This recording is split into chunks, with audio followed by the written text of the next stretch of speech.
इस क्लास में हम जानेंगे कि किस तरह से हम अपनी एमएस एक्सेल की वर्कशीट में न्यू सेल को एंटर कर सकते हैं। न्यू सेल एंटर करने के हमारे पास कई तरीके हैं, हम उन सभी तरीकों का एक एक करके इस्तेमाल करके देखेंगे। जहां पर भी हमें न्यू सेल एंटर करनी है, हम उस सेल को सिलेक्ट कर लेंगे। सेल को सिलेक्ट करने के बाद हम अपने होम रिबन पर जाएंगे, उसमें सेल ऑप्शन ग्रुप पे जो हमारे इंसर्ट का ऑप्शन है उसके नीचे जो ड्रॉप डाउन मेन्यू बना हुआ है उस पर क्लिक करेंगे और जो हमारा सबसे पहला ऑप्शन है इंसर्ट सेल उस पर क्लिक कर देंगे। जैसे ही मैं उस पर क्लिक करता हूं, हमारे सामने पॉपअप विंडो ओपन हो जाती है।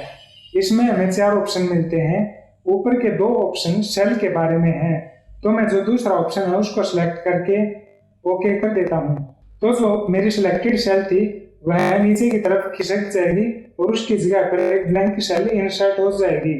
सेल को इंसर्ट करने का जो दूसरा ऑप्शन है वह है कि हमें जहां भी सेल इंसर्ट करनी है हम उस सेल को सिलेक्ट करेंगे, उस पर राइट क्लिक करेंगे और इंसर्ट मेन्यू को सिलेक्ट करेंगे। जैसे ही हम इंसर्ट मेन्यू सिलेक्ट करते हैं तो यहाँ पर एक पॉपअप विंडो ओपन हो जाती है, जिसमें दूसरे ऑप्शन को सिलेक्ट करके हम ओके प्रेस कर देंगे, जिससे कि हमारी सिलेक्टेड सेल नीचे की तरफ आ जाएगी और उसकी जगह पर एक नई सेल एंटर हो जाएगी। न्यू सेल एंटर करने का जो तीसरा तरीका है वह है शॉर्टकट की। न्यू सेल एंटर करने की शॉर्टकट की है कंट्रोल शिफ्ट और इक्वल।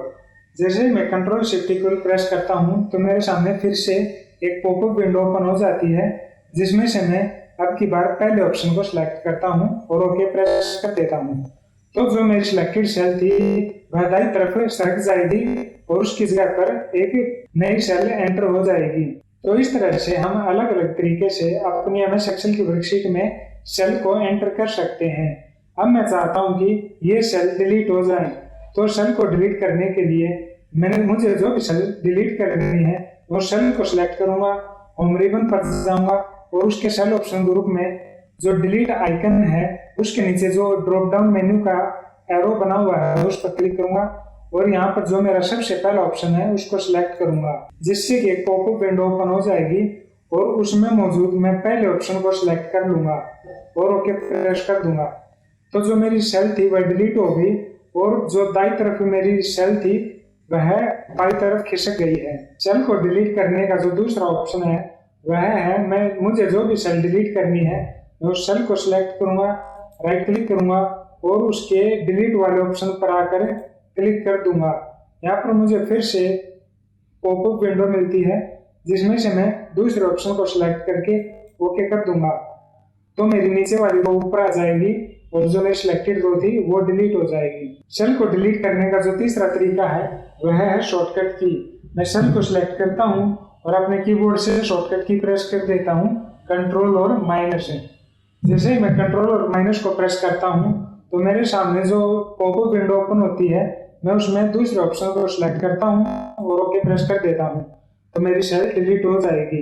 तो इस तरह से हम अपनी एमएस एक्सेल की वर्कशीट में नई सेल को ऐड कर सकते हैं और उनको डिलीट कर सकते हैं। अगर हमें जरूरत हो कि हम अपनी वर्कशीट में एक साथ एक से ज्यादा सेल को ऐड करना है तो उसके लिए हम एक से ज्यादा सेल को सिलेक्ट करेंगे, उन पर राइट क्लिक करेंगे और इंसर्ट ऑप्शन पर आकर क्लिक कर देंगे।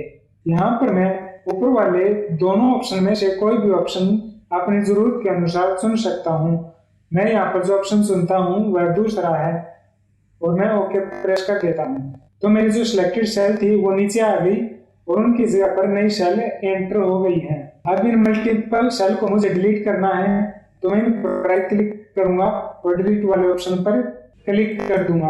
दूसरे ऑप्शन को सिलेक्ट करके क्लिक करने के बाद जो पॉपअप विंडो ओपन होती है मैं उसमें दूसरे ऑप्शन को सिलेक्ट करूंगा और ओके प्रेस कर दूंगा, तो मेरी सेल डिलीट हो जाएंगी। तो इस तरह से हम अपनी एमएस एक्सेल की वर्कशीट में न्यू सेल को ऐड कर सकते हैं और उनको डिलीट भी कर सकते हैं। आज की क्लास में इतना ही। अब मैं आप लोगों से मिलूंगा एमएस एक्सेल की अगली क्लास में। तब तक के लिए take care and keep practising.